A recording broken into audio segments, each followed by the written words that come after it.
Assalamualaikum warahmatullahi wabarakatuh.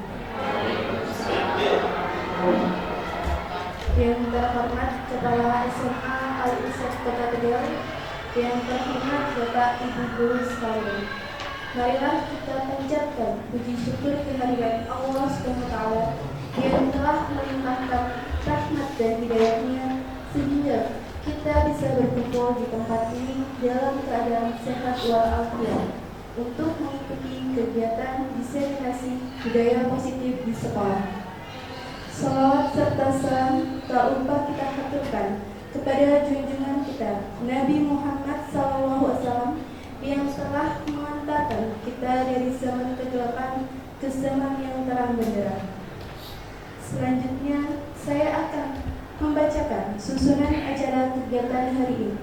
Yang pertama, pembukaan. Yang kedua, sambutan dari Kepala SMA Al-Irsyad Kota Tegal. Yang ketiga, doa. Yang keempat, acara inti, yaitu diseminasi budaya positif oleh calon guru penggerak angkatan 11 dari SMA Al-Irsyad Kota Tegal. Yang kelima, penutup.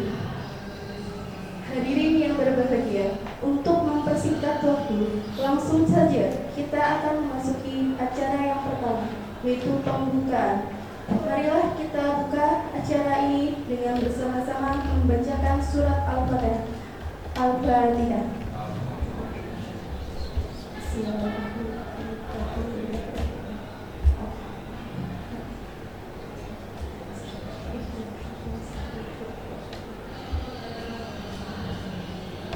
Acara selanjutnya adalah sambutan Kepala SMA Al-Irsyad Kota Tegal kepada Bapak Sapuri SPD. Dipersilakan.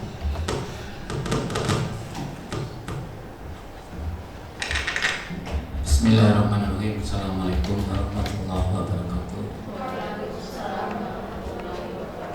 Bismillah, alhamdulillah, wassalatu wassalamu ala rasulillah Muhammad ibn Abdillah wa ala alihi wa sahbihi wa mawala. La hawla wa la quwwata illa billah. Amma ba'd. Yang kesempatan ini wabil khusus Ustadzah Lina Soimatun yang pada kesempatan ini sebagai narasumber dalam kegiatan pagi hari ini, yaitu sebagai CGP angkatan ke-11 yang pada hari ini akan mengadakan kegiatan aksi nyata diseminasi budaya positif pada pagi hari ini. Alhamdulillah, kita sampaikan kepada Allah Subhanahu wa Ta'ala, sehingga pada kesempatan pagi hari ini kita masih mendapatkan nikmat iman Islam dan juga nikmat sehat, sehingga di pagi hari ini kita bisa mengikuti kegiatan ini. Sholawat serta salam mudah-mudahan selalu tercurahkan kepada baginda Nabi Muhammad SAW yang selalu kita berusaha mengikuti sunnah-sunnahnya. Bapak Ibu yang saya hormati, perlu kami sampaikan bahwa kegiatan pada pagi hari ini, aksi nyata diseminasi budaya positif yang nanti disampaikan oleh Bu Lina, ini merupakan kegiatan positif yang harapannya dapat merubah paradigma di dunia pendidikan menjadi semakin baik dan positif. Dan juga diadakannya kegiatan ini, diseminasi budaya positif ini, diharapkan tenaga pendidik dan tenaga kependidikan dapat memahami dan memulai penerapan budaya positif di lingkungan sekolah. Harapannya nanti setelah mengikuti kegiatan ini, selanjutnya mengajak rekan-rekan pendidik yang lain serta tenaga pendidik yang lain untuk bisa membuat keyakinan di dalam kelas, dan tentunya juga untuk warga SMA Adat ini untuk dapat menerapkan keyakinan serta melakukan pembiasaan positif di lingkungan sekolah ini, sehingga akan semakin berubah, terutama kepada anak-anak kita, agar budaya positif di sekolah ini cepat terlihat dan bisa kita tingkatkan dan juga bisa kita pertahankan agar budaya positif ini selalu ada di dalam masyarakat di lingkungan sekolah ini. Saya kira sambutan dari saya hanya itu yang mungkin dapat saya sampaikan, dan mudah-mudahan kegiatan ini bisa berjalan dengan lancar sesuai dengan rencana yang telah ditetapkan, dan juga mudah-mudahan kegiatan sebagai narasumber pada saat ini adalah Bu Lina Sawimatun. Mudah-mudahan seterusnya bisa menjadi narasumber khususnya di lingkungan sekolah kita yang tercinta ini. Demikian, terima kasih atas perhatiannya. Mohon maaf atas segala kekurangannya. Wassalamualaikum warahmatullahi wabarakatuh.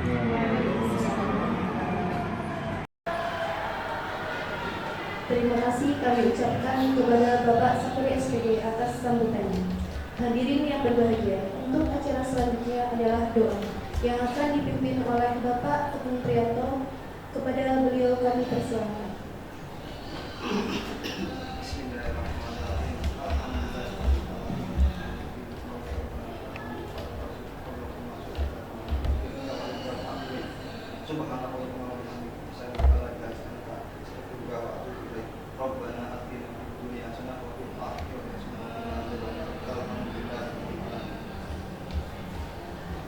Kemudian kita lanjutkan ke acara inti, yaitu diseminasi budaya positif yang akan dibawakan oleh Ibu Lina Sawimatun SPD sebagai calon guru penggerak angkatan 11. Kepada Ibu Lina kami persilakan.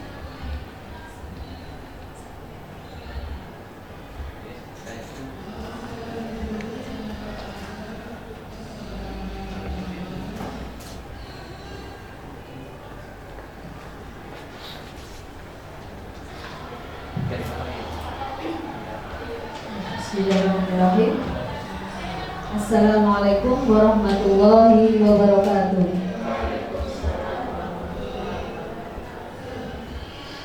Yang kami hormati Bapak Ibu guru hebat dari SMA Al-Irsyad Kota Tegal serta tim IT di SMA Al-Irsyad Kota Tegal.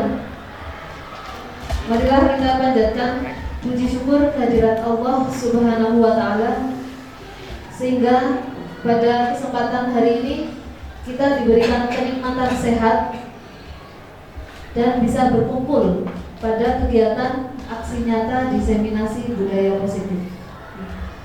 Tak lupa sholawat serta salam mari kita haturkan kepada junjungan kita Nabi Agung Nabi Muhammad Sallallahu Alaihi Wasallam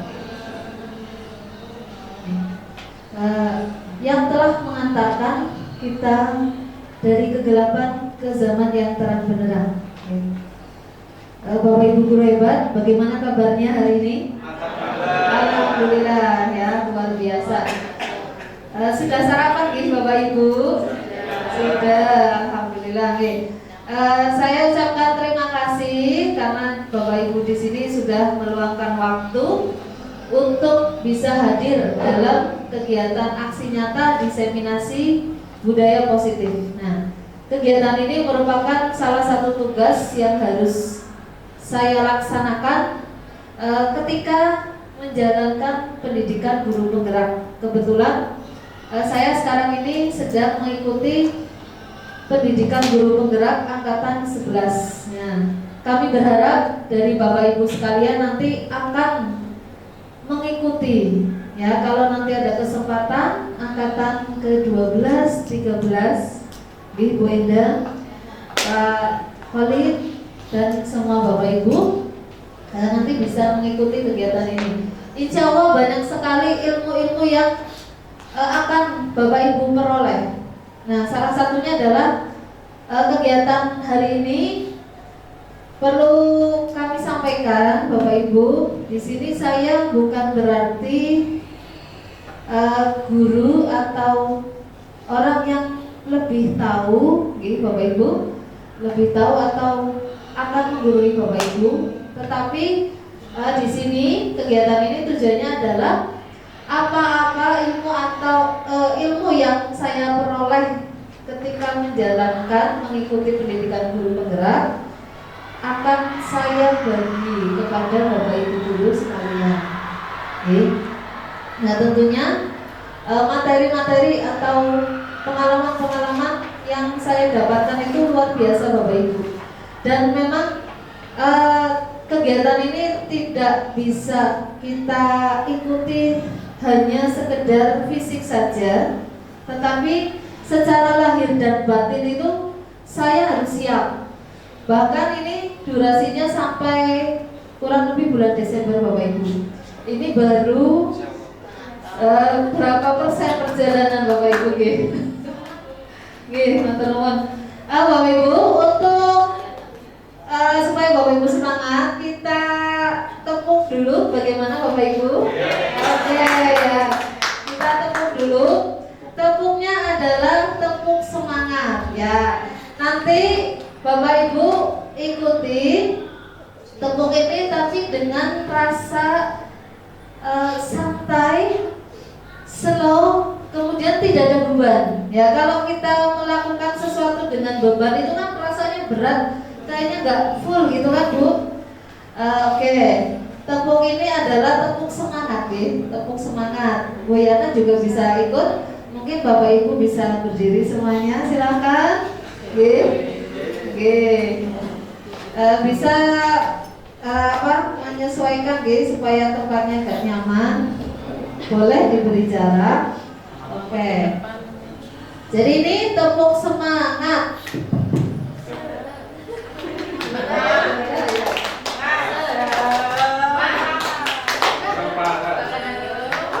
Oke ya, saya contohkan. Tepuk semangat.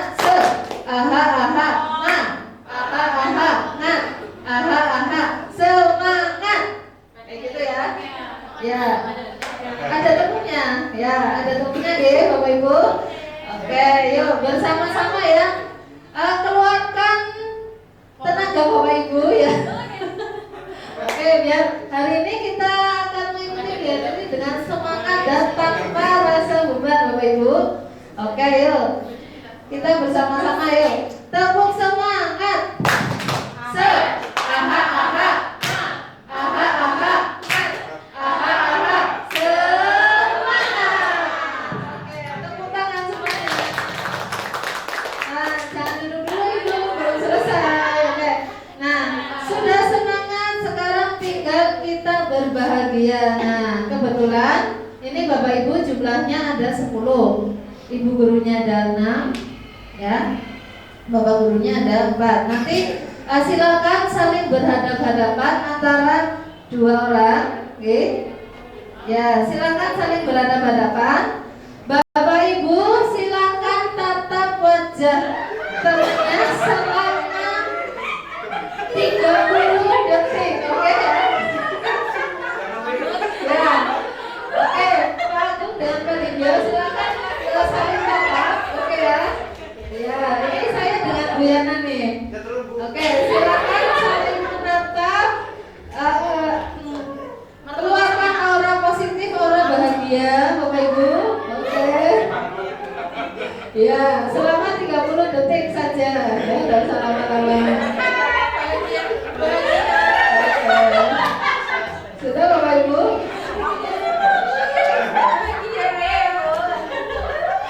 Ya, bagaimana Bapak Ibu perasaannya sekarang? Ya, sudah bahagia Bapak Ibu? Alhamdulillah, tepuk tangannya. Ya, terima kasih. Monggo Bapak Ibu bisa kembali duduk. Oke. Bapak Ibu, izinkan saya menyampaikan beberapa pengalaman ya. Di sini adalah ilmu atau pengalaman yang saya dapatkan di modul 1.4 yaitu tentang budaya positif. Di materi ini ada 6 bagian ya, Bapak Ibu. Yang pertama disiplin positif, kemudian motivasi perilaku manusia, kemudian keyakinan kelas, lalu kebutuhan dasar manusia, posisi kontrol guru, dan segitiga restitusi. Oke, nah sebelum saya menjelaskan satu persatu dari bagian itu, saya ingin menyampaikan kesepakatan kegiatan ini adalah Bapak Ibu selalu semangat dan bahagia. Siap Bapak Ibu? Ya, tidak ada yang loyo, tidak semangat, oke? Atau ngelamun ya Bapak Ibu, ya memikirkan istri di rumah, suami di rumah. Oke. Ya Bapak Ibu, untuk materi pertama adalah disiplin positif. Nah, bisa Bapak Ibu lihat pada layar, disiplin itu berasal dari kata disiplina yang artinya belajar, oke Bapak Ibu. Disiplin itu mengacu pada disiplin diri yang memiliki tanggung jawab terhadap apa yang dilakukannya berdasarkan nilai-nilai yang diyakini. Ya, Bapak Ibu. Disiplin positif ini merupakan salah satu cara penerapan disiplin yang tujuannya adalah menumbuhkan kesadaran serta memberdayakan peserta didik tanpa imbalan penghargaan atau reward, ancaman maupun hukuman. Nah, kita semua sebagai pendidik itu mempunyai tujuan, yaitu menciptakan peserta didik yang memiliki disiplin diri, sehingga mereka secara sadar berperilaku yang mengacu pada nilai-nilai kebajikan universal dan memiliki motivasi intrinsik, yaitu motivasi yang datang dari dirinya sendiri dalam perubahan perilaku ke arah yang lebih baik, seperti itu. Nah, tadi ada kalimat nilai-nilai kebajikan, gitu Bapak Ibu. Nilai-nilai kebajikan ini merupakan sifat-sifat positif manusia yang merupakan tujuan mulia ingin dicapai setiap individu. Jadi setiap manusia itu punya tujuan mulia yang kita sebut nilai-nilai kebajikan. Nah, nilai-nilai tersebut itu bersifat universal. Artinya apa? Tidak hanya berlaku untuk satu atau dua golongan saja, Bapak Ibu. Dan di sini bisa lintas bahasa, suku, bangsa maupun agama dan latar belakang. Nah, setiap perilaku atau perbuatan memiliki satu tujuan itu menurut Dr. William Glasser pada teori kontrol. Nah, nanti pada materi yang keberapa itu kita akan mempelajari teori kontrol dulu ya. Di posisi mana kita? Posisi kontrol kita itu apakah sebagai penghukum atau yang lain? Nanti ada bagiannya nih Bapak Ibu. Kemudian dengan mengaitkan nilai-nilai kebajikan yang diyakini seseorang, maka motivasi intrinsiknya akan terbangun sehingga menggerakkan motivasi dari dalam untuk dapat mencapai tujuan mulia yang diinginkan. Nah, pernyataan ini diungkapkan oleh James Gasson pada tahun 1998. Nah, kita tahu bahwa pendidikan di tahun sekarang adalah menggunakan pendidikan kurikulum merdeka, nih Bapak Ibu, di mana nilai-nilai yang kita harapkan dimiliki oleh setiap siswa itu tercermin pada profil pelajar Pancasila, gitu Bapak Ibu. Profil pelajar Pancasila itu memiliki 6 dimensi yang seperti kita ketahui: beriman, bertakwa kepada Tuhan Yang Maha Esa dan berakhlak mulia, mandiri, bernalar kritis, berkebinekaan global, bergotong royong dan kreatif. Ini ada lagunya Bapak Ibu. Ya, mau menyanyi Bapak Ibu? Ya, tapi ini mohon maaf tanpa musik gak apa-apa nggih? Ya. Kalau yang kemarin mengikuti MPLS itu masih ingat nadanya nggih? Masih ingat nggak? Oke ya. Saya nyanyi dulu, nanti Bapak Ibu mengikuti. Belajar Pancasila, beriman dan bertakwa dan berakhlak mulia pada salah ya? Iya. Oke lah, nanti kita cari waktu ya. Kalau nyanyi tanpa musik kok rasanya kurang nih Bapak Ibu. Oke, nanti kita cari waktu khusus untuk bernyanyi profil pelajar Pancasila ya. Lanjut. Nah, ini Bapak Ibu. Mungkin kita sering mendengar kata motivasi, ya Bapak Ibu. Motivasi. Setiap guru yang mengajar itu harus dapat memberikan motivasi, motivasi terhadap siswanya, ya. Nah, di sini saya akan menyampaikan teori motivasi perilaku manusia secara umum. Yang pertama, motivasi itu muncul untuk menghindari ketidaknyamanan atau hukuman. Nah, di sini akan muncul pertanyaan, apa yang akan terjadi apabila saya tidak melakukannya? Nah, itu didasari atas menghindari ketidaknyamanan atau berupa hukuman. Nah, jenis yang pertama ini kita sebut motivasi eksternal karena motivasi itu muncul dari luar, betul. Kemudian yang kedua adalah motivasinya untuk mendapatkan imbalan dari orang lain atau institusi. Ya, kalau kita bekerja di sebuah institusi, kita melakukan suatu pekerjaan atau apa itu ya, nanti kita ada motivasi apa nih untuk dipuji atau untuk mendapatkan prestasi penghargaan dari institusi tersebut. Nah, itu akan muncul pertanyaan Bapak Ibu, apa yang akan saya dapatkan apabila saya melakukannya? Nah, itu juga termasuk jenis dari motivasi eksternal karena ada pengaruh dari luar. Nah, lalu yang ketiga Bapak Ibu, ya ini yang sangat penting, yaitu motivasinya itu adalah untuk menghargai diri sendiri. Kita melakukan sesuatu itu bukan karena pengaruh ajakan dari luar, tetapi saya akan menjadi orang yang seperti apa bila saya melakukannya. Ya, jadi Bapak Ibu guru di sini menginginkan Bapak Ibu guru itu akan menjadi yang seperti apa? Ya. Nah, ini kita sebut motivasi internal karena motivasi itu muncul dari diri kita sendiri. Nah, motivasi internal inilah yang menjadi tujuan dari disiplin positif. Itu Bapak Ibu. Nah, kemudian tadi dikatakan bahwa motivasi yang kedua itu dilakukan karena iya betul, penghargaan. Nah, sebetulnya penghargaan itu bisa kita sebut hukuman loh Bapak Ibu. Ya, penghargaan itu sama dengan hukuman. Kenapa? Contoh nih Bapak Ibu, kalau guru SD itu kan siswanya itu random sekali nih, ada yang lari-larian, bahkan habis makan jajan itu bungkusnya ditaruh sembarangan. Nah, seorang guru SD itu mengatakan, anak-anak, ya, kalau kamu bisa membuang sampah pada tempatnya, nanti ibu kasih permen. Oke, kira-kira murid itu gimana nih? Iya, termotivasi, senang dan mau melakukan. Iya, buang sampah pada tempatnya. Oke, hari pertama gurunya buang permen.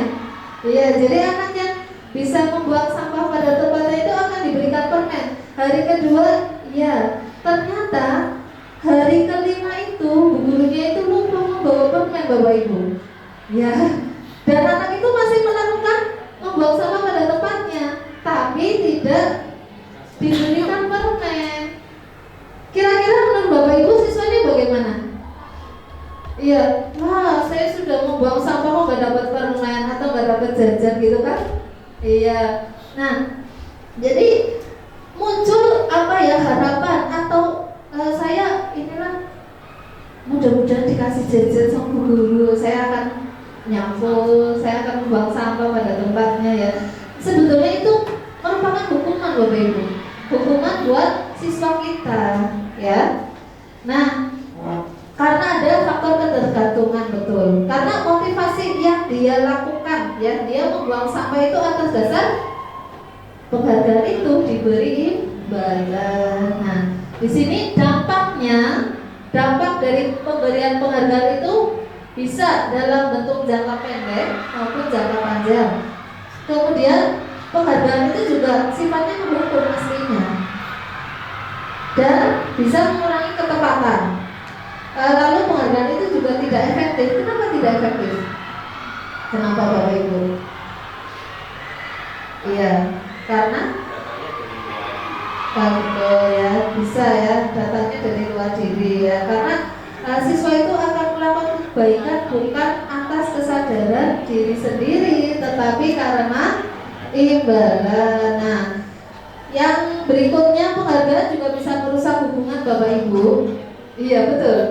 Iya. Ketika orang itu mempunyai hubungan baik tapi atas dasar tadi yang saya contohkan, siswa akan membuang sampah pada tempatnya, kemudian diberi permen. Itu mereka antara siswa dan guru itu akan mempunyai hubungan yang baik. Tetapi ketika bu guru itu lupa membawa permen atau jajan, itu bisa membuat hubungannya jadi kurang baik kan?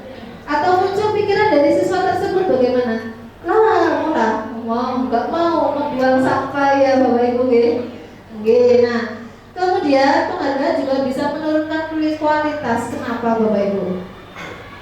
Ya, karena pekerjaan itu dilakukan atas dasar imbalan, betul. Nah, dan sebuah penghargaan juga bisa mematikan kreativitas serta mengurangi motivasi intrinsik. Nah, ternyata kalau kita melihat ke belakang itu kita masih ya Bapak Ibu, betul tidak? Termasuk ketika kita mengajar, ayo anak-anak, kalau kalian bisa mengerjakan soal ini, iya betul ya, itu kalian nanti akan mendapat tambahan nilai atau poin, ya.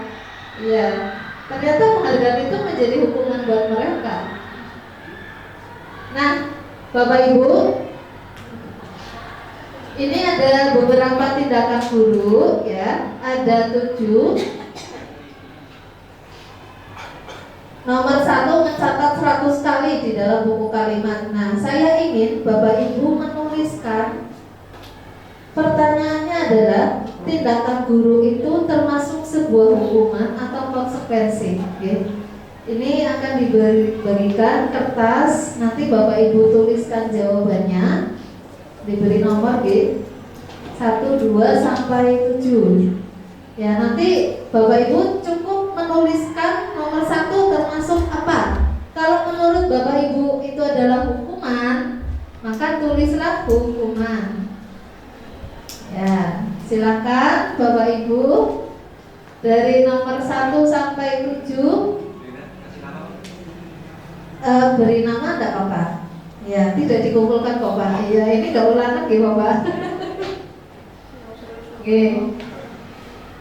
Jadi saya berharap selain saya memberikan materi ini, Bapak Ibu itu juga tidak hanya sekedar tahu, tapi secara mendalam, atau bisa jadi Bapak Ibu hari ini bisa mempraktekkan. Mencatat 100 kali di dalam buku kalimat. Saya tidak akan terlambat lagi karena terlambat ke sekolah. Nah, tindakan guru ini termasuk hukuman atau sebuah konsekuensi? Monggo Bapak Ibu bisa menuliskan jawabannya.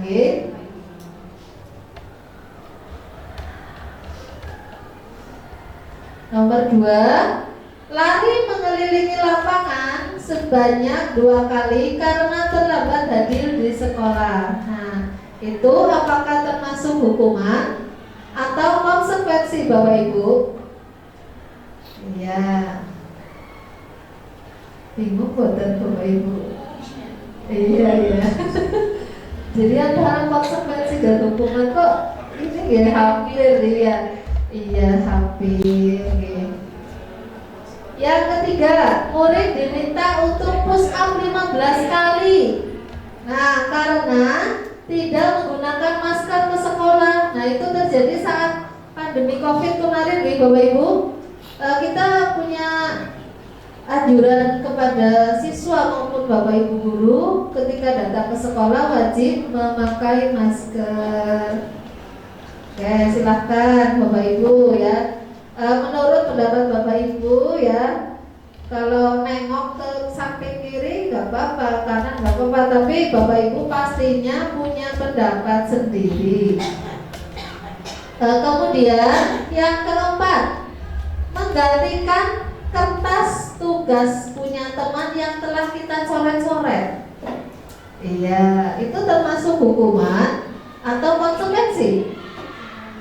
Iya, monggo. Nomor 5, membersihkan tumpahan air karena tersenggol saat belajar. Oke. Iya, nomor 5 silakan. Nomor 6, murid disuruh untuk tidak mengenakan sepatu seharian. Nah, di sekolah karena dia tidak mengenakan sepatu hitam. Ya, contohnya kalau di hari Senin di Bapak Ibu, kalau seragamnya OSIS itu ya anjurannya memakai sepatu hitam. Nah, di sini gurunya menyuruh murid tidak menggunakan sepatu selama seharian karena siswa itu memakai sepatu yang tidak hitam. Oke.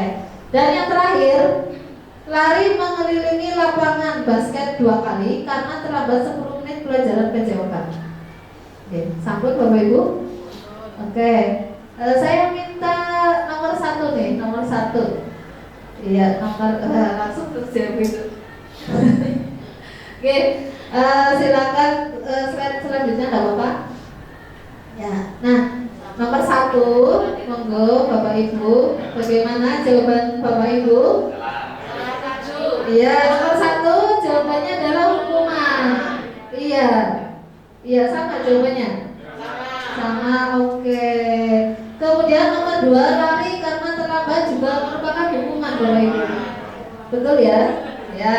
Nomor 3, murid diminta push up karena tidak memakai masker. Hukuman juga. Nah, nomor 4 ini menggantikan kertas tugas karena tugas temannya karena dicoret-coret kita, itu termasuk konsekuensi. Ya, nah sekarang sudah ini ya Bapak Ibu, membedakan hukuman dengan konsekuensi itu ternyata berbeda. Nah, lalu nomor 5, membersihkan tumpahan air di meja karena kita senggol. Betul, betul ya Bapak Ibu. Ya. Nomor 6, murid disuruh tidak mengenakan sepatu seharian karena tidak pakai sepatu hitam. Ini termasuk hukuman. Ada nggak yang menjawab konsekuensi? Ya, ya tidak apa-apa Bapak Ibu. Memang kita perlu mendalami ya, artinya apa itu tindakan tersebut itu sebetulnya hukuman atau konsekuensi. Ternyata hukuman dan konsekuensi itu bukan hal yang sama. Dan yang ke berapa? 7. Lari mengelilingi lapangan 2 kali karena terlambat pelajaran PJOK. Ini termasuk konsekuensi.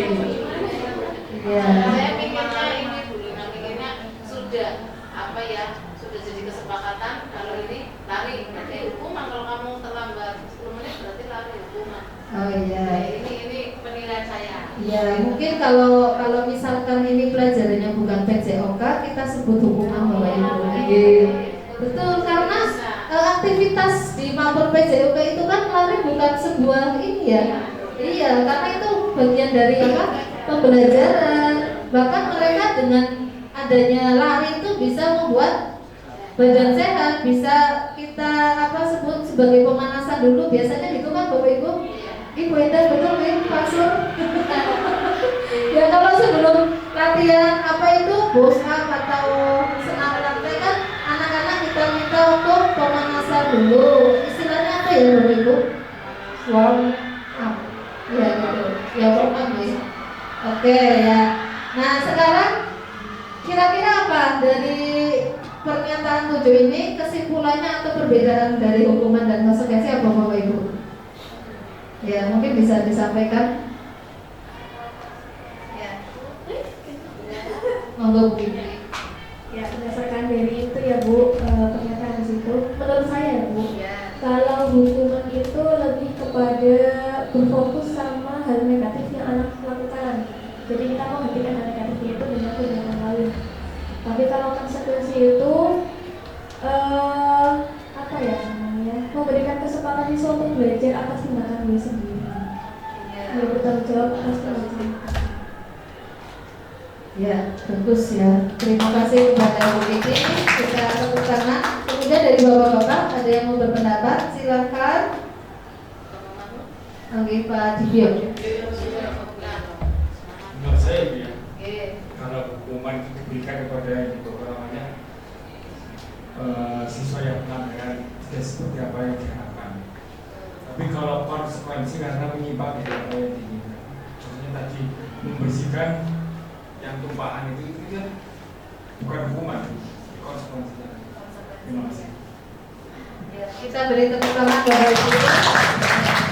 Alhamdulillah ya Bapak Ibu, dari 7 kasus ini Bapak Ibu sudah bisa membedakan mana yang termasuk hukuman, mana yang konsekuensi ya. Kalau konsekuensi itu lebih kepada siswa secara sadar, secara sadar melakukannya sebagai bentuk rasa tanggung jawab. Artinya apa?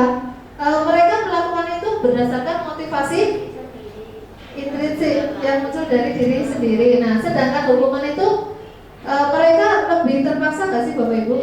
Betul, lebih terpaksa atau lebih ke arah negatif, betul ya. Oke, selanjutnya, nah sekarang Bapak Ibu bisa melihat apa sih perbedaan hukuman dan konsekuensi. Nah, di sini hukuman itu sesuatu yang menyakitkan, betul ya. Kalau orang atau anak itu dihukum itu ada rasa malu juga kan tadi, ya. Tidak boleh pakai sepatu, berarti kan menyakiti fisik gak Bapak Ibu? Iya, harus nekat kan. Kalau konsekuensi itu sesuatu harus terjadi, tetapi anak tidak merasa apa ya, karena dia, iya, karena atas dasar rasa tanggung jawab, dia melakukan itu dengan sadar, kesadaran sendiri. Kemudian, nah hukuman itu bisa membuat anak sakit secara fisik maupun batin atau secara psikologi. Mentalnya anak itu dalam waktu yang lama, jadi membekas Bapak Ibu. Ya, hukuman itu akan membekas dalam waktu yang lama, tidak hanya hari itu saja ketika dia mendapatkan hukuman. Kemudian konsekuensi itu anak merasa tidak nyaman, tetapi hanya sebentar, hanya sesaat saja. Kalau yang dilakukan itu sudah selesai ya sudah, seperti tadi membersihkan apa ya beban tumpahan air ya di meja. Kalau sudah selesai ya sudah, kayak gitu. Lalu hukuman itu biasanya akibatnya anak membenci kedisiplinan, betul? Oke, anak membenci kedisiplinan, tetapi untuk konsekuensi anak lebih menghargai kedisiplinan. Lalu hukuman sendiri bisa mendorong anak menyakiti diri sendiri. Iya.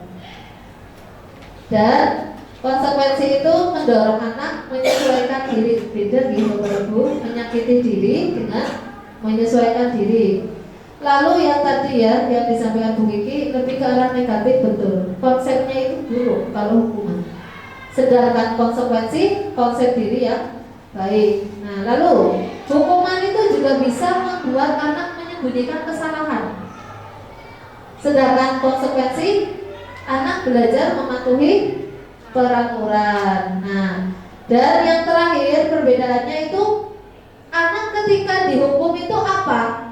Responnya marah, betul gak? Ada rasa bersalah, dipermalukan. Nah ini hati-hati Bapak Ibu ya. Ketika kita memperlakukan anak itu hati-hati ya. Apakah ini merupakan hukuman atau konsekuensi? Karena akan meninggalkan dalam waktu yang jangka panjang kalau itu termasuk hukuman. Nah, sedangkan konsekuensi itu anak hanya kehilangan hak, tetapi hanya sementara, tidak dalam jangka waktu yang lama. Begitu Bapak Ibu, untuk sekarang hukuman dan konsekuensi bisa Bapak Ibu bedakan. Nah, Bapak Ibu, ada istilah restitusi. Pernah gak mendengar Bapak Ibu restitusi? Belum, barusan. Ya, jadi kalau kita melihat definisinya, sebetulnya kita pernah loh melakukan restitusi, tapi dan paham ini istilahnya ternyata restitusi ya. Jadi restitusi adalah proses menciptakan kondisi bagi murid untuk memperbaiki kesalahan mereka ya, sehingga mereka bisa kembali pada kelompok mereka dengan karakter yang lebih kuat ya. Jadi murid kita itu sebetulnya punya karakter loh Bapak Ibu, tapi tugas kita sebagai guru atau pendidik adalah menguatkan karakter yang mereka punya sesuai dengan kodrat alamnya mereka dan kodrat zaman sekarang. Oke Bapak Ibu, yang mana murid-murid kita termasuk generasi apa Bapak Ibu? Gen Z, Gen Z, Gen Z, betul, Gen Z. Nah, restitusi itu juga juga merupakan proses kolaboratif. Proses kolaboratif ini perlu adanya kerjasama, oke? Untuk mencari solusi masalah murid dan membantu murid berpikir tentang, mohon maaf itu salah ketik, seperti apa yang mereka inginkan. Jadi mereka ingin jadi apa? Bagaimana mereka harus memperlakukan orang lain? Nah itu menurut dosen ya dibuka. Oke.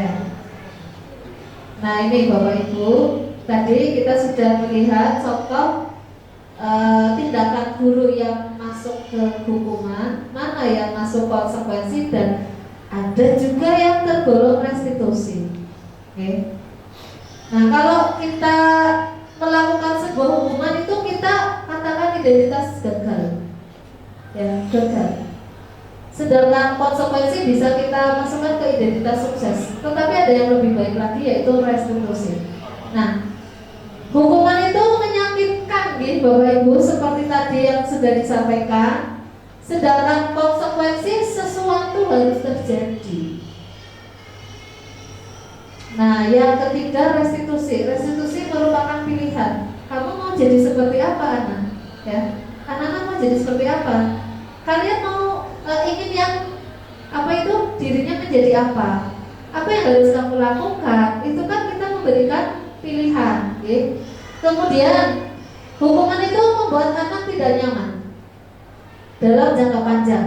Sedangkan konsekuensi rasa tidak nyamannya itu hanya sebentar atau jangka pendek. Sedangkan restitusi Bapak Ibu itu dapat menguatkan murid, menguatkan karakter murid dalam waktu yang panjang.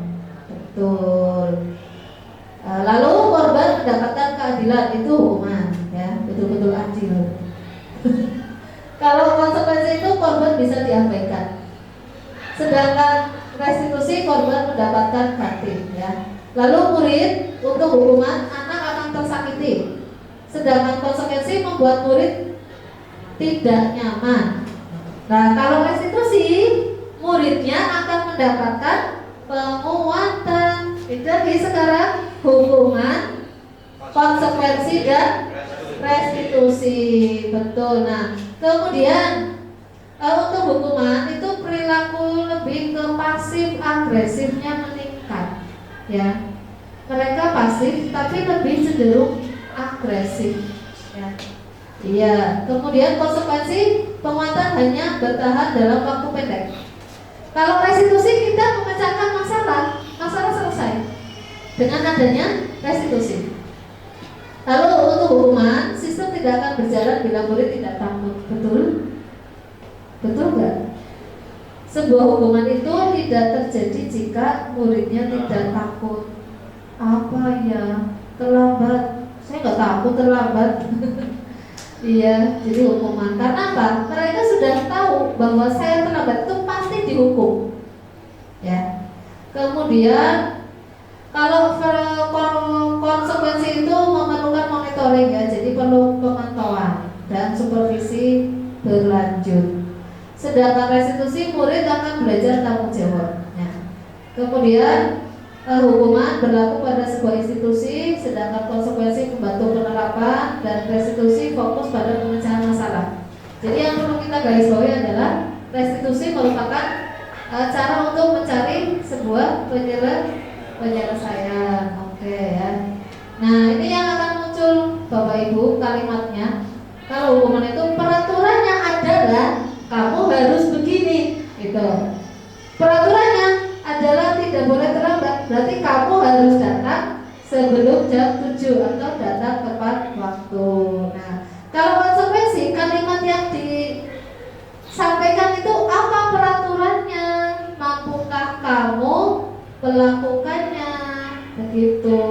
Kalau restitusi karena tadi sifatnya menguatkan, apa kamu yakin? Apa yang bisa kamu lakukan untuk memperbaiki? Karena tadi dikatakan restitusi merupakan sebuah pilihan. Apa yang bisa kamu lakukan? Apakah kamu yakin? Sebagai penguatan.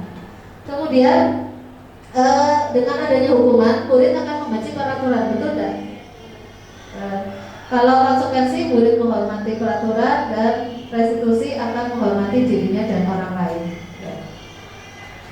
Oke, nah ini Bapak Ibu, nanti kita akan mencoba mempraktekkan sebuah persoalan itu kita bisa menyelesaikan bukan dengan cara memberikan hukuman anak, tetapi melalui proses restitusi. Nah, nanti ada proses yang namanya segitiga restitusi. Nanti akan saya jelaskan. Nah, di sini ciri-ciri restitusi itu bukan menebus kesalahan, tetapi belajar dari kesalahan. Lalu memperbaiki hubungan, bukan merusak hubungan. Dan restitusi itu merupakan tawaran atau pilihan, bukan sebuah paksaan, ya. Restitusi menuntut untuk melihat ke dalam diri, restitusi mencari kebutuhan dasar, lalu restitusi juga cara yang paling baik, fokus pada karakter, bukan fokus pada tindakan. Dan fokus pada solusi, mengembalikan murid kepada kelompoknya atau sesuai karakternya, gitu. Jadi yang dimaksud kelompoknya di sini adalah anak itu termasuk karakter yang bagaimana, kita kembalikan ke karakternya mereka, begitu. Nah ini Bapak Ibu, kita masuk ke bagian ketiga. Sebelumnya ada yang mau ditanyakan, silakan. Tidak ada, tidak ada. Oke, ya. Bagian yang ketiga di kegiatan ini adalah keyakinan kelas, ya. Masih semangat gak Bapak Ibu? Kalau masih belum, semangatnya agak menurun, yuk kita lihat samping kanan kirinya lagi. Ya, lalu tatap ya 10 detik. Oke.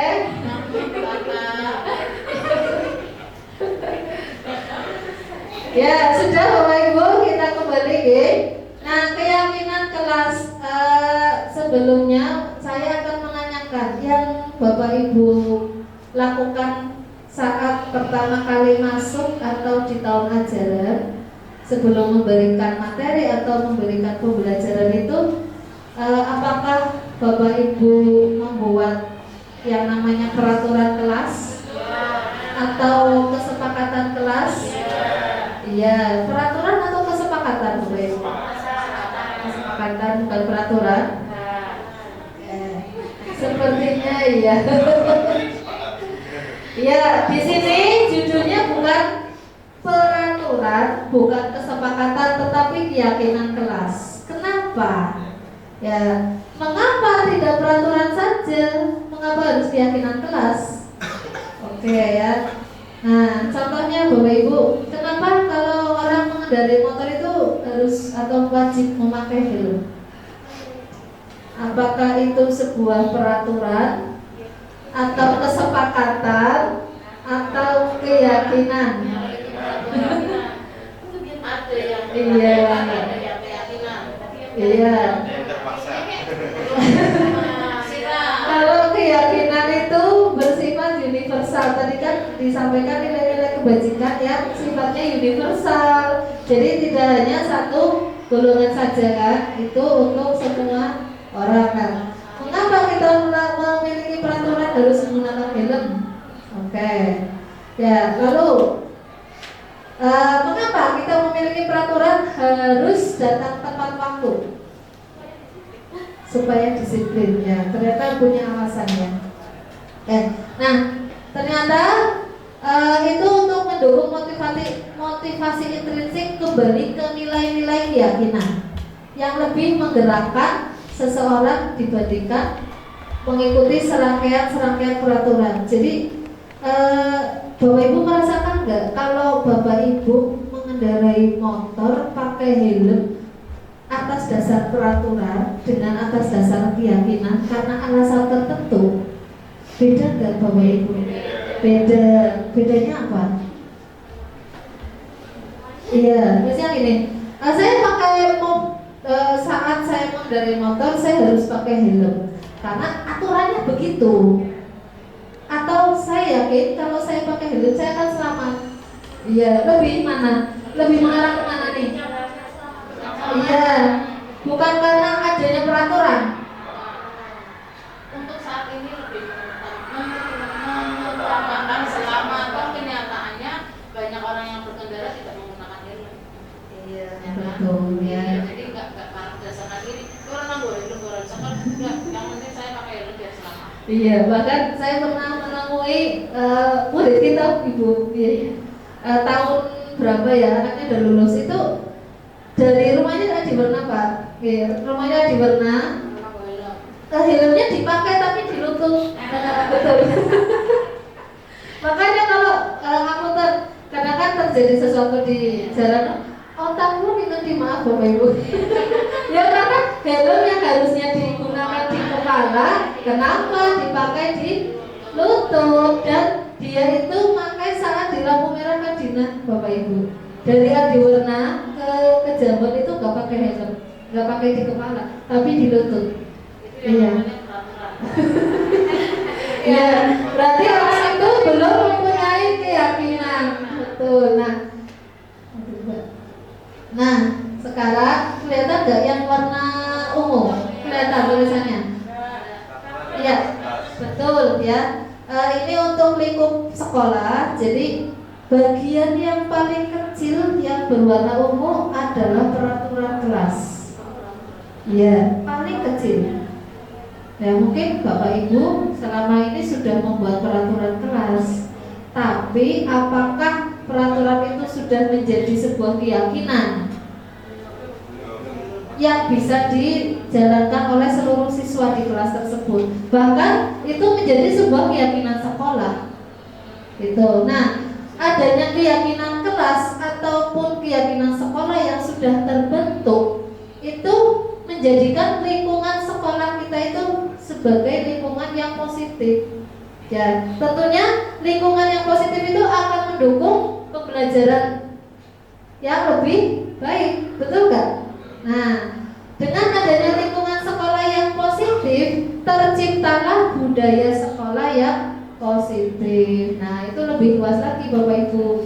Jadi bagian yang paling kecil adalah sebuah peraturan kelas. Oke. Nah, ini kira-kira waktu Bapak Ibu membuat kesepakatan di kelas seperti ini enggak? Terus bagaimana Bapak Ibu? Hanya kami diskusikan terus kita laksanakan. Oh iya, bisa diceritakan mungkin yang dilakukan ketika dengan anak itu peraturannya bagaimana? Proses Bapak Ibu membuat kesepakatan atau peraturan kelas itu? Monggo siapa? Ya. Ya, Bu Enda. Oke, monggo Bu Enda. Pembentukan keyakinan kelas ya. Nah, pada saat saya di kelas pertama kali sebagai wali kelas ini, sebagai wali kelas, setelah membentuk organisasi, terus keyakinan kelas yang pertama, misalkan piket. Ya, untuk piket, anak yang tidak piket berarti akan piket besok harinya, walaupun di hari itu bukan jadwal piketnya. Ya, jadi sebagai bentuk ya saya katakan konsekuensi atau hukuman, ya konsekuensi berarti ya harus mengganti piket yang kemarin. Kemudian yang terlambat membayar uang kas kelas, ya berarti kemarin kesepakatannya double ya untuk minggu depannya, seperti itu. Ya, keyakinan kelas hanya itu Bu Lina. Kalau untuk terlambat hadir itu lebih ke arah guru-guru mapel jam pertama. Oke. Baik, terima kasih Bu Enda. Ya, jadi apa yang Bapak Ibu guru lakukan itu benar. Ya, tinggal menguatkan bahwasanya peraturan kelas itu tadi apa ya? Hanya bagian terkecil dari keyakinan. Iya. Nah, kalau Bapak Ibu sekarang sudah tahu bahwa peraturan lebih memilih mana nih? Peraturan kelas atau keyakinan kelas? Keyakinan kelas ya. Nanti Bapak Ibu guru ketika di kelas bisa menerapkan ya. Nah, di sini saya sampaikan bahwa keyakinan kelas itu dalam proses pembentukannya yang pertama bersifat abstrak, ya. Karena bukan aturan ya. Iya, abstrak. Kemudian berupa pernyataan universal, bukan hanya untuk golongan tertentu atau kelompok tertentu. Kemudian keyakinan kelas dibuat dalam pernyataan yang positif, Bapak Ibu, ya. Kita tidak menggunakan kalimat yang tidak positif dalam membuat keyakinan kelas. Dan sedikit saja kalimatnya, tidak terlalu panjang, ya. Lalu kita sesuaikan dengan kondisi kelas. Mungkin kelasnya Bu Enda dengan Bu Kiki itu berbeda, keyakinannya masing-masing, begitu, ya. Dan keyakinan kelas itu disepakati oleh seluruh anggota di kelas tersebut. Lalu semua warga sekolah atau kelas dilibatkan, tidak atau bukan gurunya yang membuat. Oke, Bapak Ibu, perlu digarisbawahi keyakinan kelas itu bukan gurunya yang membuat. Misalkan Pak Dibyo, ya pelajaran saya gak boleh telat, gak boleh ngantuk, apalagi Pak? Gak boleh ya, telat kan terlambat sama ya. Gak boleh main HP ya, gak boleh main HP. Itu satu pihak, Bapak Ibu tidak boleh seperti itu. Jadi kita buat kesepakatan kelas, baru kita nyatakan menjadi sebuah keyakinan kelas. Oke. Jadi gini, kalau saya mendapatkan materi dari CGP itu, yang pertama Bapak Ibu menanyakan, kalian ingin suasana kelas yang seperti apa? Tentunya mereka mempunyai banyak sekali keinginan-keinginan, ya. Si A, si B, si C itu keinginannya beda-beda. Lalu dari keinginan mereka kita pilah-pilah. Tidak semua keinginan mereka itu disepakati oleh seluruh anggota kelas loh Bapak Ibu. Ya, kita pilah-pilah, lalu kita ubah menjadi sebuah pernyataan yang positif. Ya, pernyataan yang positif, dan itu harus disepakati oleh seluruh anggota kelas. Begitu. Nah, ini contohnya di samping kanan itu mereka menuliskan, lalu kita tempel. Ya. Oke. Nah, ini ada dua gambar. Tadi peraturan kelas, kesepakatan kelas, keyakinan kelas. Dari dua gambar ini manakah yang merupakan keyakinan kelas? Yang kanan atau yang kiri? Oke. Iya. Yang kiri atau yang kanan? Iya, yang mana? Ya, keyakinan. Yang mana yang merupakan keyakinan kelas? Mengapa? Oke. Silakan. Ya. Yang mana? Siapa yang mau berpendapat? Boleh. Bu Guru atau Pak Guru? Ya. Oh, ganti Pak Guru ya. Ya, monggo. Monggo, siapa yang mau menyampaikan? Ya. Hobi Pak. Hobi Pak. Mungkin yang kanan. Alasannya karena mungkin kan nilainya abstrak yang kanan. Tidak perlu tertulis. Kalau kesepakatan kelas kan tertulis.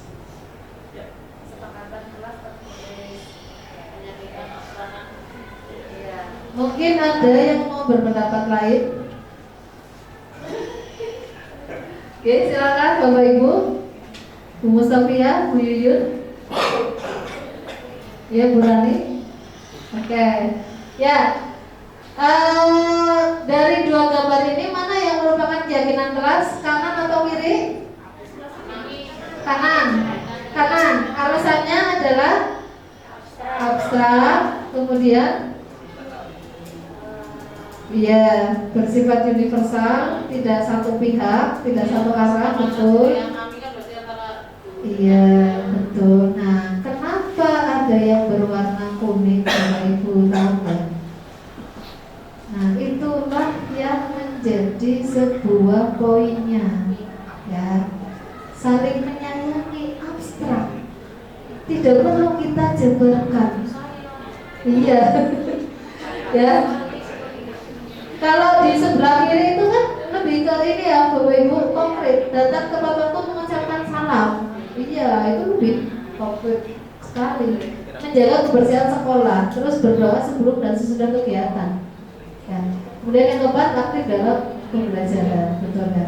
Meskipun di situ tertulis tulisannya sama kesepakatan kelas, ternyata di sebelah kiri kesepakatan kelas, sebelah kanan keyakinan kelas. Oke. Nah ini Bapak Ibu, dilihat ya. Oh belakang aja, oke, Bapak. Monggo Bapak Ibu, kira-kira apa keyakinan kelasnya? Tadi saya sampaikan ada yang digaris atau diwarnai. Yang sebelah kanan, coba ke kiri lagi buat slide-nya. Nah itu. Jadi Bapak Ibu cukup menuliskan sikap. Oke, singkat. Lanjut slide. Nah, selalu kembalikan bentuk ke tempatnya. Itu merupakan sebuah bentuk apa? Ya, kalau tadi kan contohnya di slide sebelumnya saling menyayangi. Nah, terus menjaga kebersihan itu bagian dari apa? Ya, coba Bapak Ibu. Peraturan yang pertama selalu kembalikan buku ke tempatnya. Kira-kira menurut Bapak Ibu keyakinan kelasnya itu apa?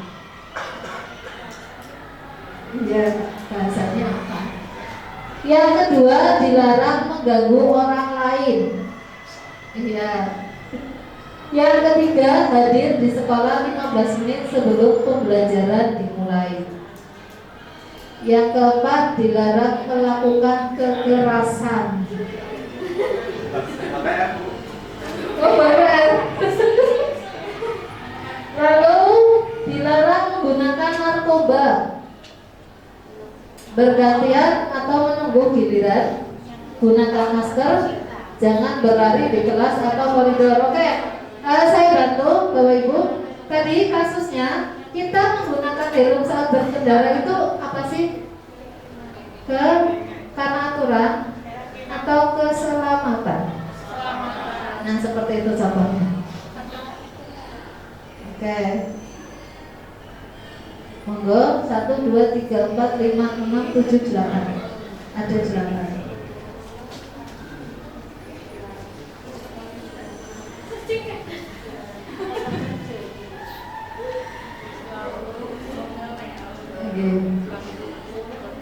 Ya saya juga ini Bapak Ibu waktu kemarin dapat materi ini ya mungkin sama dengan Bapak Ibu sekarang. Ya bingung. Ini apa nih, selalu kembalikan buku ke tempatnya, termasuk apa nih? Lalu dilarang bagi orang lain, jaga ketenangan kah atau apa kayak gitu.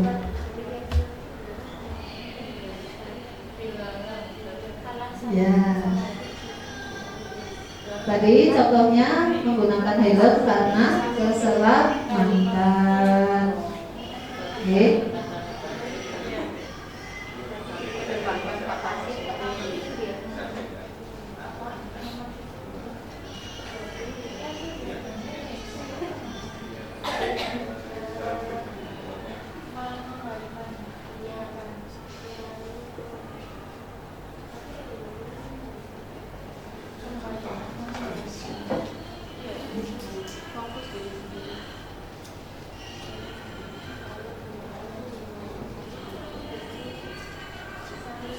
Oke, monggo Bapak Ibu. Oke. Ya, dilarang mengganggu. Berarti apa?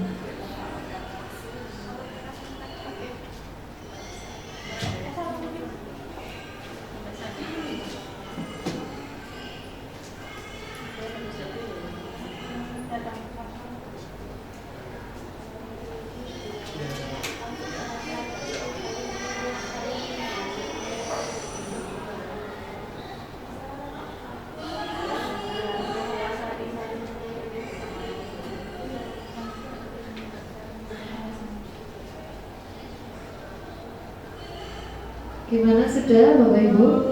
Oh belum, oke ya. Saya tunggu. Iya, ternyata guru kalau diberi pertanyaan seperti ini juga kesulitan gitu. Iya, ini termasuk apa soal hoax atau apa ini? Lebih hoax.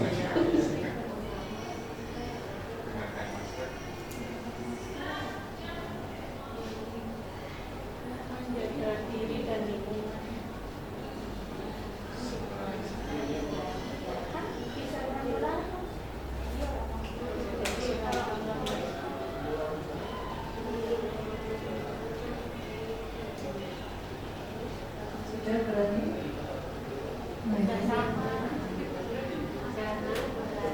Oke, bahasanya sudah. Jalan. Oke. Jalan pelan, bos. Nah, sampun Bapak Ibu. Oh, belum. Oke, kita tunggu ya. Pak Dibio sampun? Insya Allah sampun. Pak Holid? Tinggal satu ya.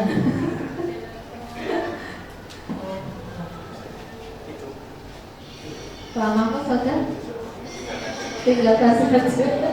Pak Anggung? Oh, kira rambut.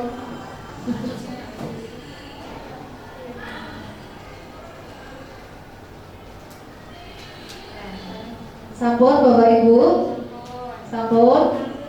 Oke, nah sekarang kita lihat apakah keyakinan kelas yang dimaksud dari peraturan-peraturan itu. Oke, slide selanjutnya. Nah ini. Ya, yang pertama, selalu mengembalikan buku ke tempatnya merupakan sebuah bentuk tanggung jawab. Oke, bagaimana jawaban Bapak Ibu? Betul, oke. Dilarang mengganggu orang lain. Keyakinannya menghormati orang lain. Iya. Lalu hadir di sekolah 15 menit sebelum pembelajaran. Jadi ada dua keyakinan, bisa dua ya Bapak Ibu, tidak hanya satu. Menghormati orang lain dan berkomitmen. Kenapa menghormati orang lain di sini? Untuk yang nomor 3. Menghormati orang lain. Kira-kira kalau ada siswa yang datang terlambat, panjenengan sedang mengajar bagaimana? Terganggu, betul ya, terganggu. Jadi kita menghormati orang lain supaya tidak terganggu. Komitmen ini juga sebuah bentuk komitmen. Lalu dilarang melakukan kekerasan. Saling menyayangi. Ya, kalau adanya kekerasan itu kan membuat orang lain tidak selamat, tidak aman. Oke, jadi keyakinannya itu adalah keselamatan, karena faktor keselamatan dan juga menghormati orang lain. Oke. Lalu dilarang menggunakan narkoba, alasannya apa? Kesehatan atau dilarang? Bukan ya, kesehatan. Lalu bergantian menunggu giliran atau antri. Nah, oh ya, jawabannya antri. Ya, jawabannya antri, bersabar, betul. Ternyata dengan antri itu kita menghormati orang lain yang berada di depan kita, dan juga kita lebih bersabar menunggu giliran kita, betul ya. Lalu menggunakan masker, apakah karena aturan? Betul, kesehatan dan keselamatan ya. Waktu zaman pandemi memang kita dianjurkan selalu menggunakan masker. Lalu jangan berlari di kelas. Ketenangan. Ya, ketertiban. Oke, keselamatan ya, dan keamanan, keselamatan dan keamanan, betul. Ya, nah Bapak Ibu, tadi kita sudah memahami yang namanya keyakinan kelas, dan Bapak Ibu juga mungkin kemarin sudah membuat kesepakatan kelas. Nanti kira-kira dari Bapak Ibu yang sudah dibuat bersama murid-murid atau anak-anak, sudah termasuk keyakinan atau belum? Nah, kalau belum, berarti PR Bapak Ibu adalah membuat peraturan atau kesepakatan yang sudah Bapak Ibu buat dengan siswa menjadi bentuk keyakinan kelas. Oke. Nah, ini bagian yang keempat, materi yang keempat.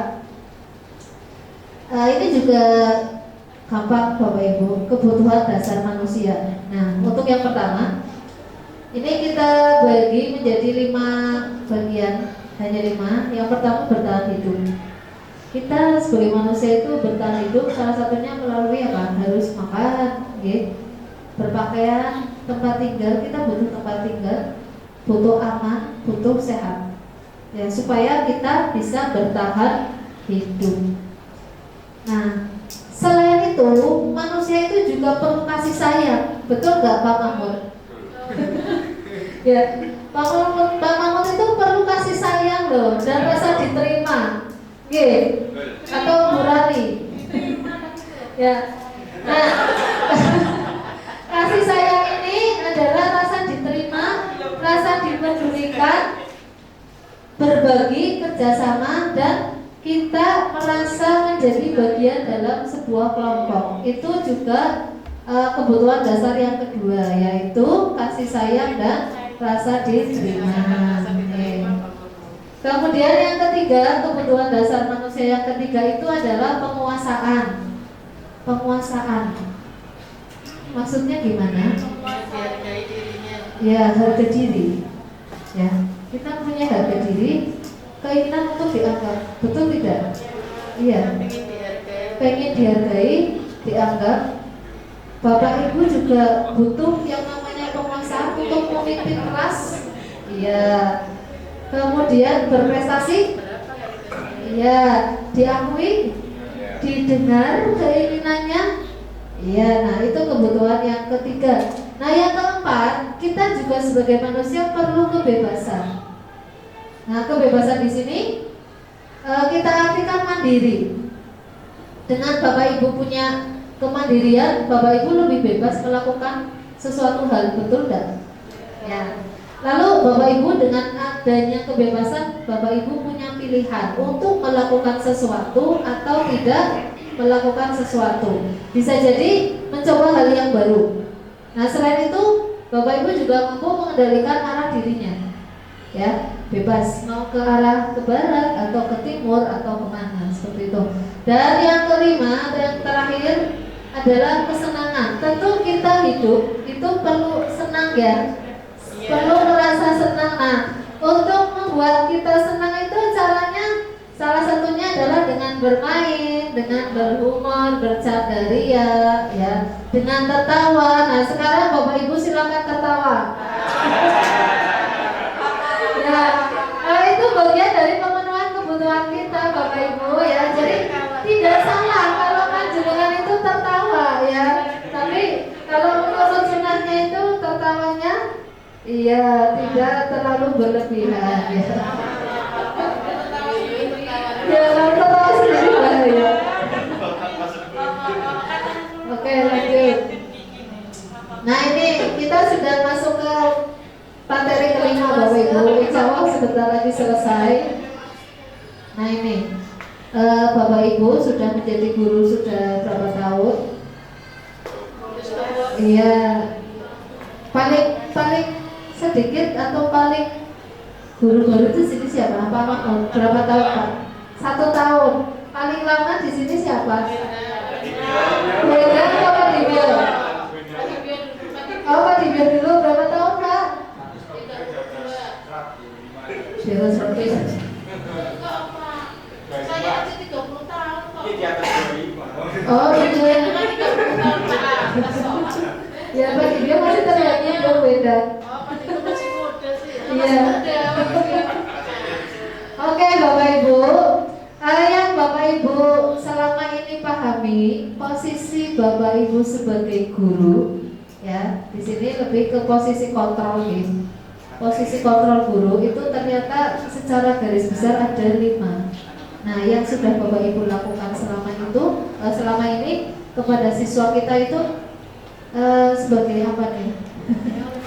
Pembuku, terus membuat rasa bersalah, pernah nggak? Kita melakukan membuat murid kita itu merasa bersalah. Iya. Harusnya kamu itu seperti ini, ya. Kalau menghukum seperti apa? Jawabannya.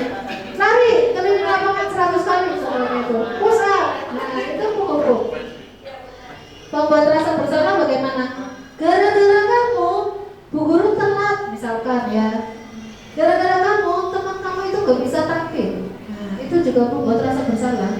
Anak-anak kita itu merasa Gara-gara kamu, saya mulainya. iya, gara-gara kamu ya. Lalu sebagai teman bagaimana nih? Guru sebagai teman. Iya, mengajak, ayo ini, ayo. Kemudian yang keempat itu pemantau. Nah, guru di sini posisi kontrolnya sebagai pemantau. Iya. Oh, mata-mata ya, itu gambarnya mata yang itu ya, Pak. Lalu yang kelima adalah sebagai manajer. Bagaimana guru memposisikan sebagai manajer terhadap murid-murid kita?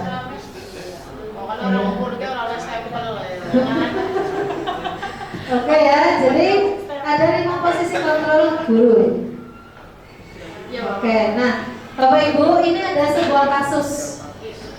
Ya, kasusnya adalah siswa tidak memakai atribut lengkap saat upacara bendera. Nah, seperti kemarin ya, waktu upacara Hari Pramuka tanggal 14. Nah, kalau guru sebagai penghukum, maka yang dilakukan guru adalah hormat pada bendera selama 1 jam. Guru itu memberikan hukuman kepada siswa. Oke. Kemudian kalau guru itu berposisi sebagai pembuat rasa bersalah, maka dia akan mengatakan berapa kali ibu bapak harus memberitahu kamu, nak, kamu selalu saja mengecewakan bapak ibu. Iya.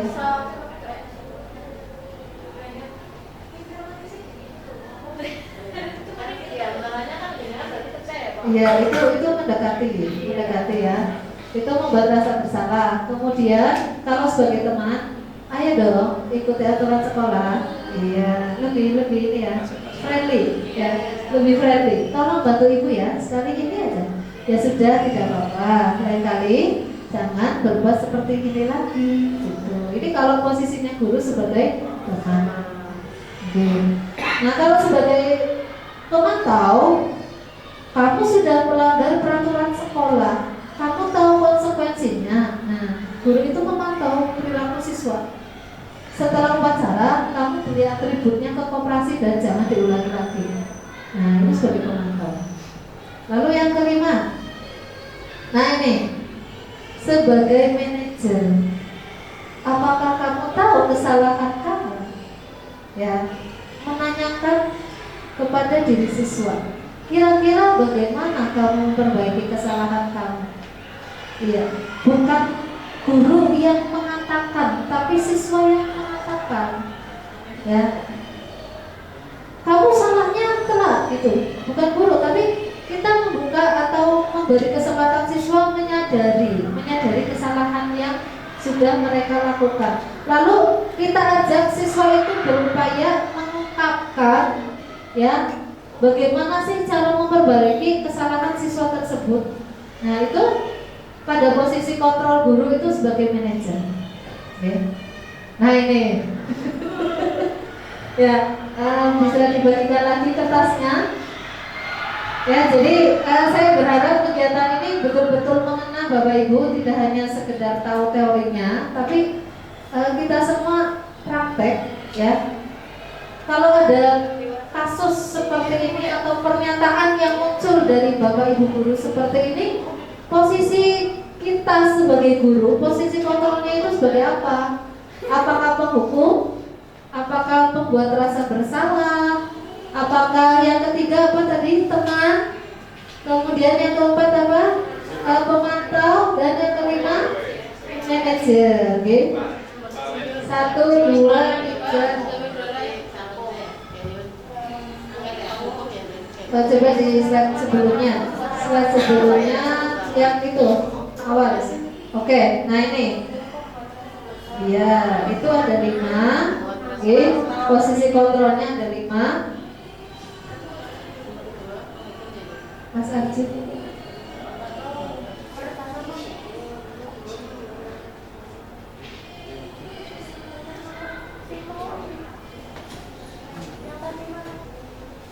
Oh yang soalnya, ya ini sudah Bapak Ibu, sudah ya. Nah, oke ada 2, 3, 4, 5, 6 ya. 6 pernyataan yang diucapkan guru. Kira-kira posisi kontrolnya sebagai apa? Iya, yang pertama, saya kecewa sekali dengan kamu.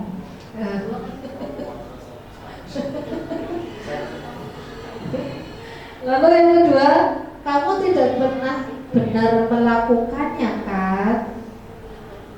Iya. Yang ketiga, ayolah lakukan demi Bapak Ibu. Ya, mau itu lagi? Yang keempat, apakah kamu mau mendapatkan stiker kita hari ini? Lalu berikutnya, bagaimana kamu bisa menyelesaikan masalah ini? Dan yang terakhir, kamu selalu yang paling terakhir, ya. Kamu selalu yang paling terakhir. Iya. Dengan Bapak Ibu mengatakan kalimat itu, kira-kira yang diterima anak itu bagaimana? Ya. Bapak Ibu menempati posisi kontrol guru di bagian mana nih? Ya, di bagian mana? Ya, tadi yang pertama penghukum, kemudian pembuat rasa bersalah sebagai teman, yang ketiga teman, yang keempat pemantau, yang kelima manajer. Ya, itu yang kami harapkan Bapak Ibu guru di sini bisa menjadi seorang manajer buat siswanya, bukan sebagai penghukum, bukan sebagai pembuat rasa bersalah ya Bapak Ibu. Sambung? Belum ya.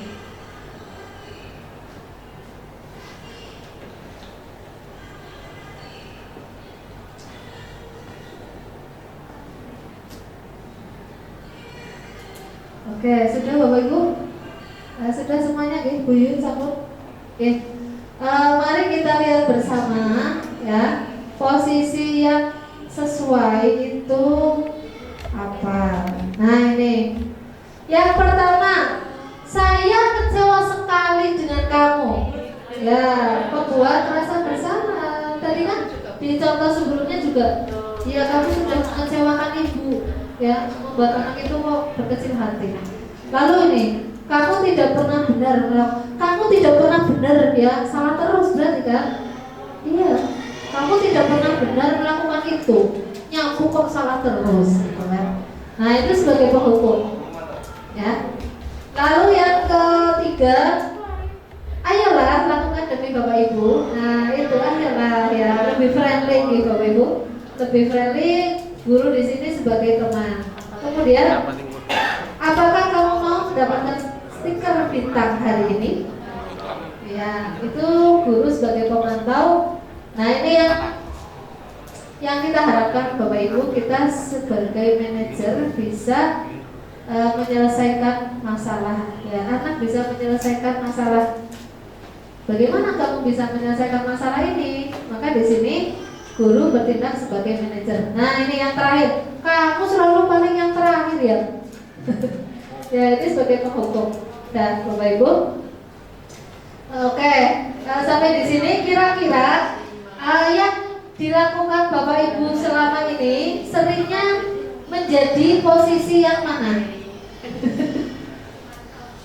Pemantaukah, penghukumkah? Kadang-kadang penghukum, kadang-kadang teman, kadang-kadang manajer, kadang-kadang musuh. Tergantung sikon, oke ya. Ya harapannya kalau kita menjadi seorang manajer untuk siswa kita, mungkin nggak kita juga bisa menjadi teman mereka, bisa membuat menjadi pemantau mereka, bisa. Tapi harapannya kita seorang guru bukan menjadi seorang penghukum atau membuat rasa bersalah. Oke. Karena dengan kita membuat anak kita rasa bersalah itu bisa apa? merusak karakter mereka, betul ya? Iya. Selanjutnya, nah ini Bapak Ibu, masih ingat tadi yang restitusi konsekuensi hukuman? Nah, kita akan bahas lebih rinci segitiga restitusi. Bentuknya segitiga Bapak Ibu. Itu ada 1, 2, 3. Nah, segitiga restitusi ini merupakan proses dialog yang dijalankan oleh guru agar dapat menghasilkan murid yang mandiri dan bertanggung jawab. Nah, pada segitiga restitusi ini ada 3 tahapan. Yang pertama, menstabilkan identitas. Yang kedua, validasi tindakan yang salah. Nah, tindakan yang salah itu kita perlu memvalidasi. Dan yang ketiga, menanyakan keyakinan. Nah, berikut penjelasannya. Kalau menstabilkan identitas itu membuat kesalahan bagian dari proses pembelajaran, bukan kita menghakimi anak. Ya. Nah, biasanya guru akan berkata apa ketika di tahap menstabilkan identitas? Guru akan mengatakan kepada, contohnya si siapa nih? Imam, ya, Imam siapa? Imam Permana atau Altamis atau Mas Zaki, ya, Mas Zaki, ya. Berbuat salah itu hal yang manusiawi. Ya, itu di tahap menstabilkan identitas. Nah, bisa jadi guru itu berkata tidak ada manusia yang sempurna. Bu guru juga pernah melakukan kesalahan, ya. Kita pasti bisa menyelesaikan masalah itu. Ibu tidak melihat atau mempermasalahkan siapa yang salah, tapi lebih tertarik kepada bagaimana menyelesaikan masalah tersebut. Nah, kalau kamu tetap menyalahkan dirimu sendiri, apakah kamu bersikap baik terhadap dirimu sendiri? Ya, itu adalah bagian menstabilkan identitas. Jadi kesalahan itu merupakan proses pembelajaran. Kemudian yang kedua adalah validasi tindakan yang salah. Oke. Validasi tindakan yang salah itu prinsipnya setiap perilaku berupaya untuk memenuhi kebutuhan. Betul nggak? Tadi kita sudah mengenal kebutuhan dasar manusia ada berapa? Ada 5. Yang pertama, kebutuhan bertahan hidup. Kemudian, kasih sayang dan diterima. Yang ketiga, penguasaan, kebebasan dan kesenangan. Ya. Untuk Mas Zaki sama Mas Ajeng satu kiri. Ya. Ya ini. Oke ya. Di sini apa yang akan guru katakan? Ya, apa yang akan guru katakan? Kamu pasti punya alasan mengapa kamu terlambat. Ya. Iya. Itu di tahap validasi kesalahan, validasi tindakan yang salah. Kamu bisa saja melakukan hal yang lebih buruk lagi daripada itu, tapi kamu tidak melakukannya. Ya, misalnya di kelas itu ada yang bertengkar masalah apa nih? Yang kemarin terjadi di siswa putri. Di siswa putri itu bertengkar, ya, sampai adu mulut ya.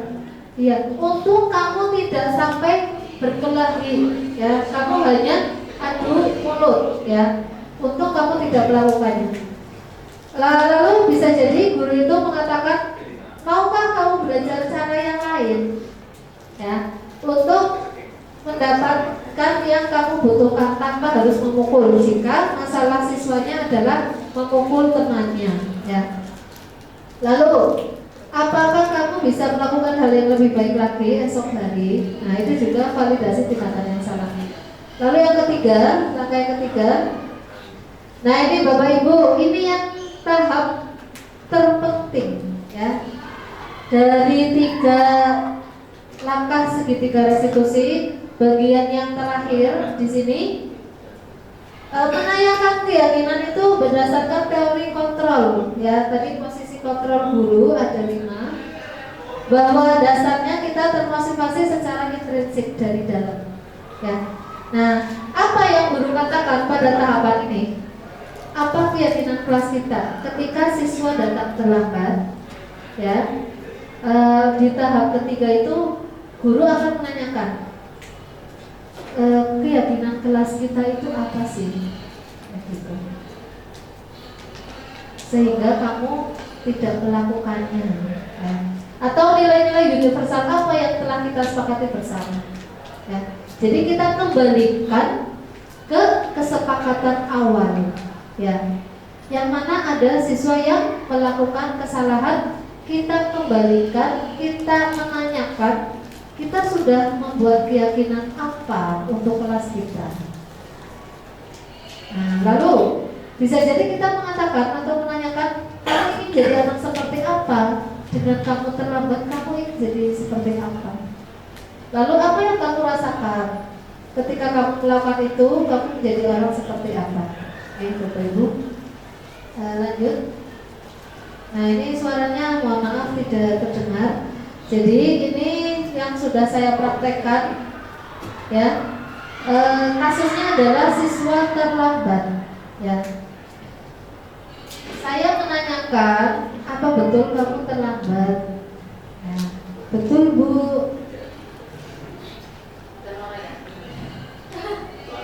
Pernah terlambat Bu? Iya. Iya, ini pernah terlambat, pernah. Nah, kemudian di tahapan tadi langkah yang pertama kan menstabilkan identitas, ya. Pasti kamu tahu alasannya kenapa kamu sampai terlambat, ya. Ternyata anak itu menceritakan setiap pagi harus mengantarkan roti ke pasar, jualannya bapak saya. Nah, ya, iya. Dan itu tahap pertama. Tahap kedua, memvalidasi tindakan yang salah, ya. Tentunya, ya, apa yang akan kamu lakukan, ya. Kemudian tahap yang ketiga apa? Menanyakan keyakinan. Ya, kamu tahu kan kesepakatan kelas kita apa? Iya. Kira-kira kesepakatan kelas yang sudah kamu langgar itu apa?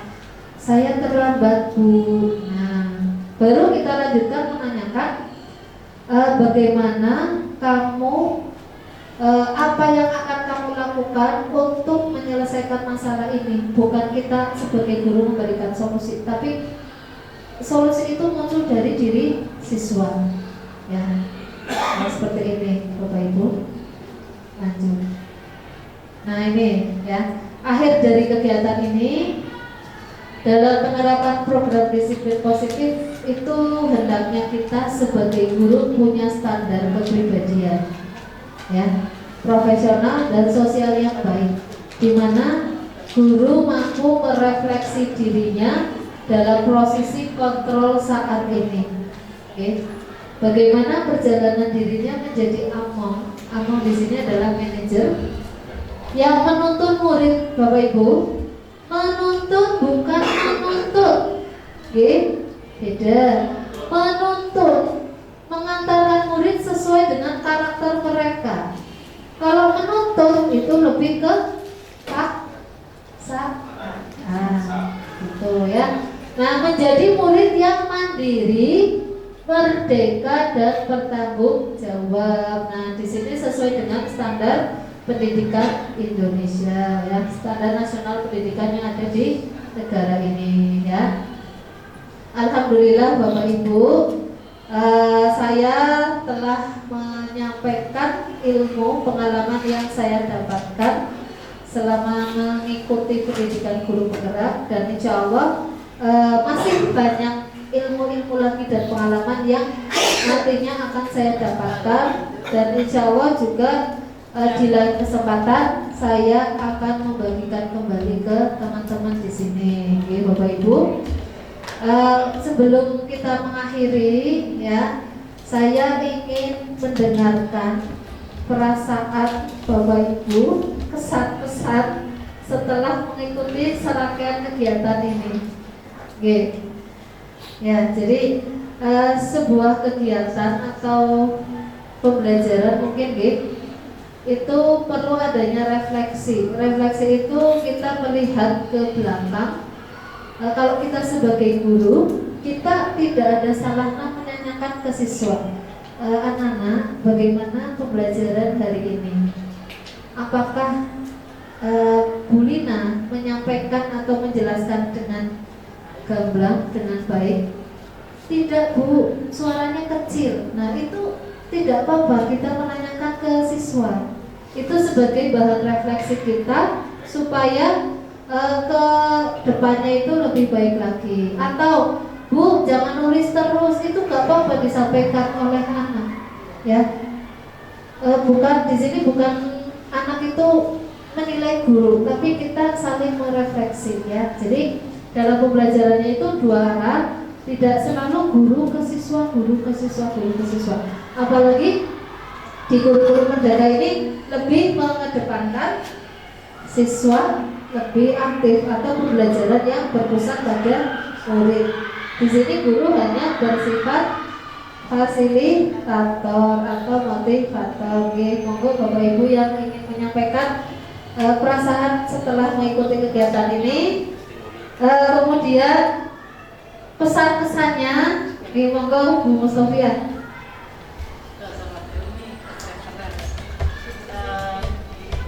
Terima kasih untuk Bu Lina atas segala sesuatu yang sudah disampaikan ya dari awal sampai akhir.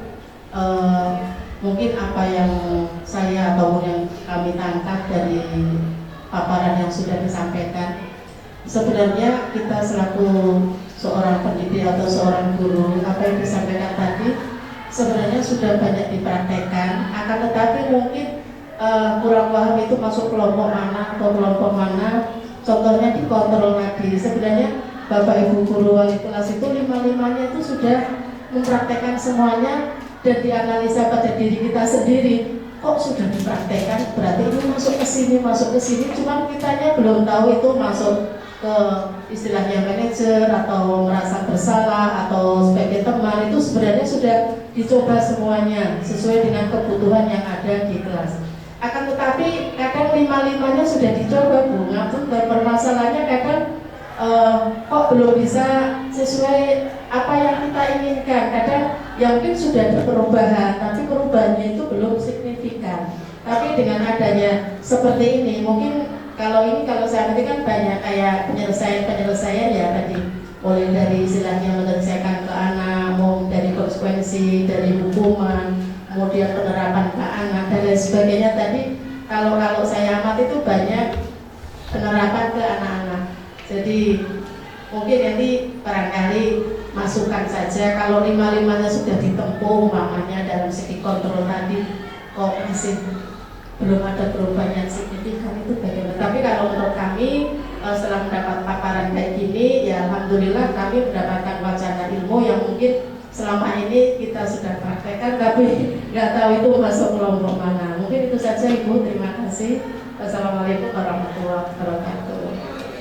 Waalaikumsalam warahmatullahi wabarakatuh. Terima kasih Ibu Mustofia. Memang betul Bapak Ibu, yang Ibu Mustofia katakan juga saya rasakan kemarin sebelum mengikuti pendidikan guru penggerak ini. Ya, jadi itu pertanyaan yang dilontarkan saat saya mengikuti elaborasi. Jadi kan tahapannya itu Bapak Ibu di pendidikan guru penggerak adalah yang pertama mulai dari diri itu saya dan teman-teman belajar secara mandiri materi yang ada di LMS. Kemudian kita mengeksplorasi konsep, saling berdiskusi, saling menanggapi, merespon pendapat-pendapat dari teman-teman yang lain, dari CGP yang lain. Lalu kita berdiskusi melalui ruang meeting ya, Google Meet, lalu mempresentasikan, kemudian kita mendemonstrasikan secara kontekstual. Okay. Jadi pendidikan guru penggerak ini tidak hanya sekedar mendapatkan teori-teori, tapi memang harus dan wajib saya praktekkan Bapak Ibu. Nah salah satunya ini aksi nyata. Okay. Nah tadi yang disampaikan Bu Mustofia, kalau ke 5-5 posisi kontrolnya itu sudah kita lakukan ternyata belum mendapatkan penyelesaian yang baik, itu pernah ditanyakan dan jawabannya adalah itu berproses. Berproses karena setiap masalah itu kan berbeda-beda tingkatannya gitu Bapak Ibu. Tingkatannya dan perlu kita pahami juga ketika menyelesaikan masalah perlu adanya kolaborasi.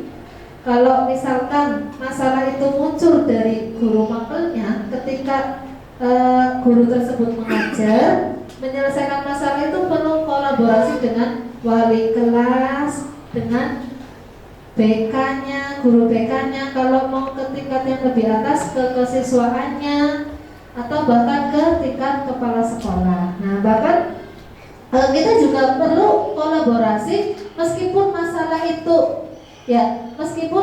itu terjadi di sekolah, kita perlu kolaborasi dengan orang tua murid. Gitu ya Bapak Ibu. Oke, mudah-mudahan materi hari ini bisa kita terapkan dan bermanfaat untuk kita semuanya. Dari saya kurang lebihnya mohon maaf. Akhirul kalam, terima kasih. Wassalamualaikum warahmatullahi wabarakatuh.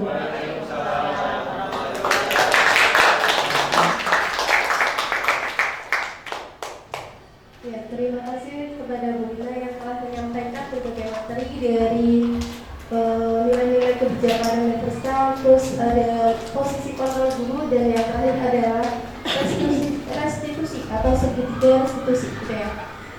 Demikian pemaparan tentang budaya positif yang telah disampaikan oleh Bu Lina. Semoga bermanfaat untuk kita semua.